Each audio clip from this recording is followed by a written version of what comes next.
Hey guys, welcome back to Your Ultimate Team, where I review players suggested by you guys in the comments. This week we have Oliver Ekman-Larsson, we're gonna have Chris Letang, and then from last week, carrying over to this week, we have Peter Mrazek. Before we get into the reviews and the gameplay, we've got to see my team. Hang on, let me just update my players here.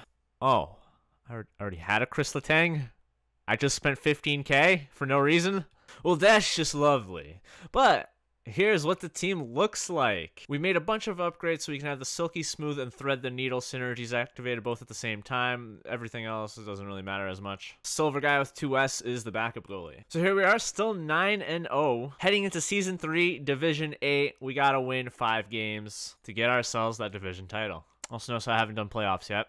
Well, too late for that. Our first game is against Trade Kings. And we gotta wait for this loading screen to load up all the way before we can move on to the rest of the video. It's gotta load up, guys. All right, relax. Now I thought we were gonna start this game off pretty quick. We got a 2-on-1 situation, pass across, pass back. Oh, nice poke check by him. But instead, we go short-handed. But you guys should know what it means when I go short-handed. I am going all in. With some silky smooth moves, I get by his players, and he gives me a penalty shot. My favorite thing to do on a penalty shot against a human goalie, a little stop and go. There's a lot of empty space on the right. I just wait for him to move over there, and it's an empty net. Patience, that's all you need here. I do the stop and go just so that he doesn't goalie dive me. Moments later, we're still shorthanded. I thought I was going to get that one-timer across there. It doesn't work out. We end up poking the puck away from him, and then we kind of just sit here in the neutral zone for a little bit. Do a nice pass across to enter the zone. And then a one-timer, and that's in the back of the net. 2-0, game 1. I start things off with a cute little move. It gets blocked. That's okay. That's okay. We get the puck right back. He's a little confused as to what I am doing right now, but all of that was just so I can get in front of the net and take a backhander. He pauses the game, and that's going to lead to the first rage quit of the episode. That means many more to come. Game 2 against Yeichel. We're not going to wait for the loading screen this time. I have special powers that allow me to skip loading screens. Here we have the goalie intros. They finally took out the goalie stats. Looks kind of weird, though, especially with Peter Mrazek. That's a very small bar. Game 2, he's going to start us off by trying to go Mr. Fancy Pants Adventures on us. I deny him that opportunity, as now I'm going to be the one breaking out. When I enter his zone, I cut to the middle. His poke checks end up stopping me from taking a good shot. So I'm going to find myself behind the net, looking for an opportunity. I make some quick passes. Finally, when we get to the point, I'm like, slap shot! Oh, that was a close one. Upon further inspection, you guys should note that this was millimeters away from this guy not being able to have babies. Now, when we start the second period, we're going to break out yet again.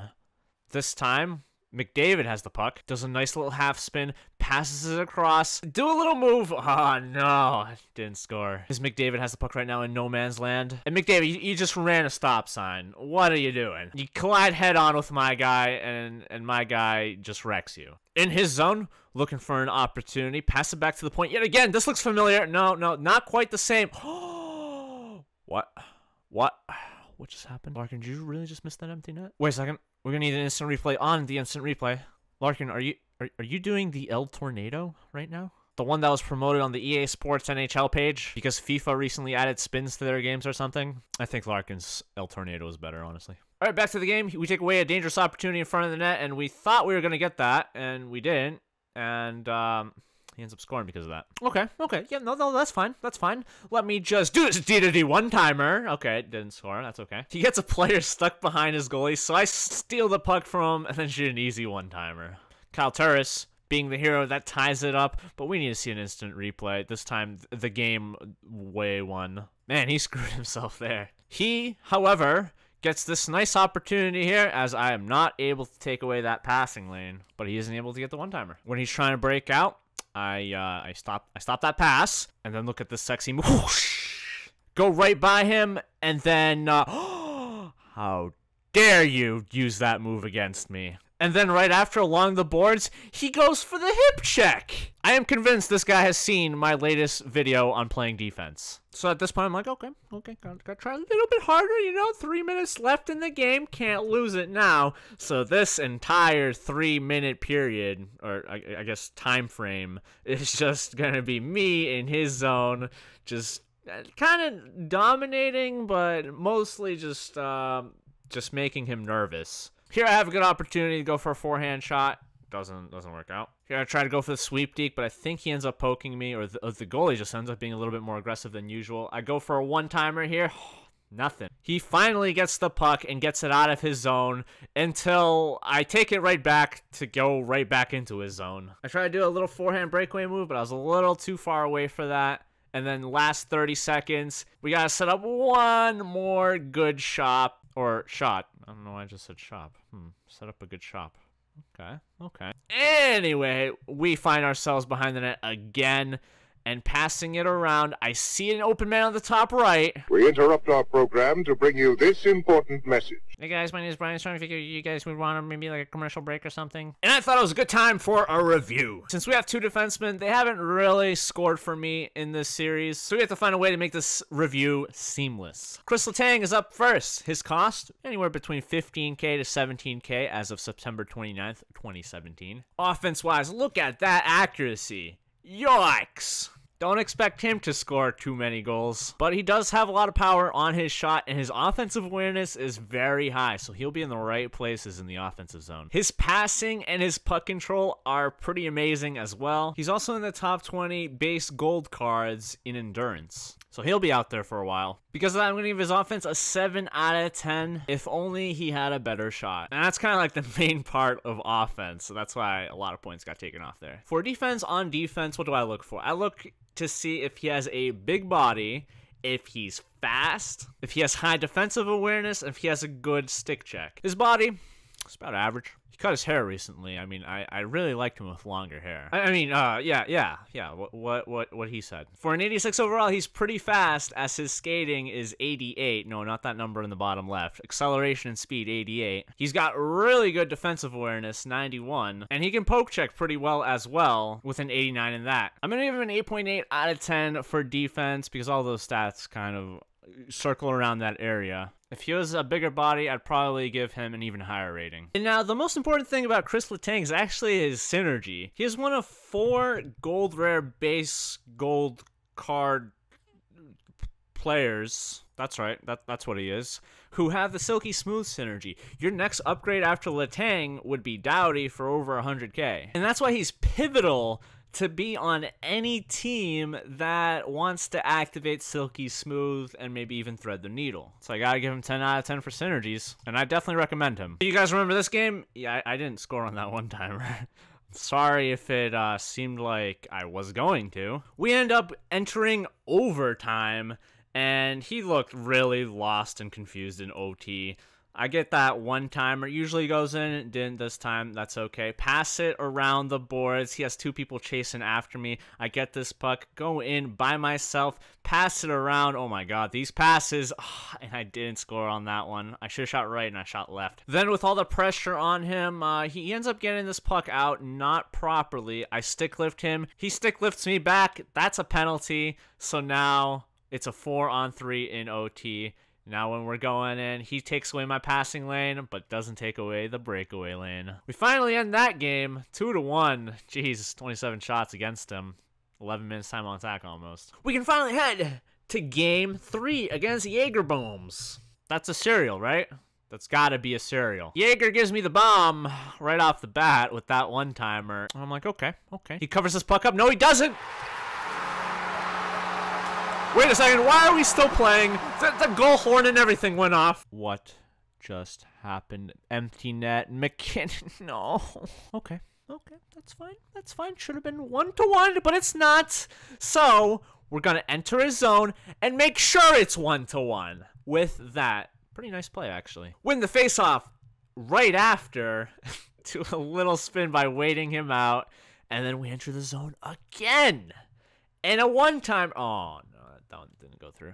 I go around the net. He gives me a lot of space here. So I just do that. A cheeky little move. So I end up scoring another goal in the breakaway, and he ends up quitting at the intermission. But looking at the stats, I mean, do you blame him? Moving on to the next game, we get a look at the TD Garden and the Zaken Bridge, which I used to go through every day to work. Oh, you got a glimpse of my life, or my past life. I don't know. Full Chub Scrub, you're up next. Come on down. Straight into a power play for me. All right, now this is quite possibly the best power play I have ever had. Like, I was so patient with the puck. Just look at this. Look at all these passes as I'm trying to find a good shot. I thought maybe I could have gotten a screen there. No, not feeling that, not feeling that. Pass it around, and then wide open net. I'm quite proud of myself, honestly, because I'm usually not that great on the power play. Next play, we do one nifty little move, and then another, a nifty little pass, and then a nifty little shot. Those nifties got us up by 2. And I like our team celebration here so much that I have to pause the game and look into instant replay. It's not the goal, it's the celebration. Look at how everyone just crowds the goalie. And the goalie's like, get out of my face. And everyone's just waiting around. That's great. So just when I unpause the game, he decides to leave right after. Well, that's weird. I know I scored 2 goals on 2 shots. Come on, you still had a chance, right? Last game of the night, assuming I win, is against Bulgaria, kind of like Bulgaria. I don't know. What's that supposed to say? What does that mean? And I start him off with a flurry of shots directed at his goaltender. I don't think Fleury's the one that's actually in his net.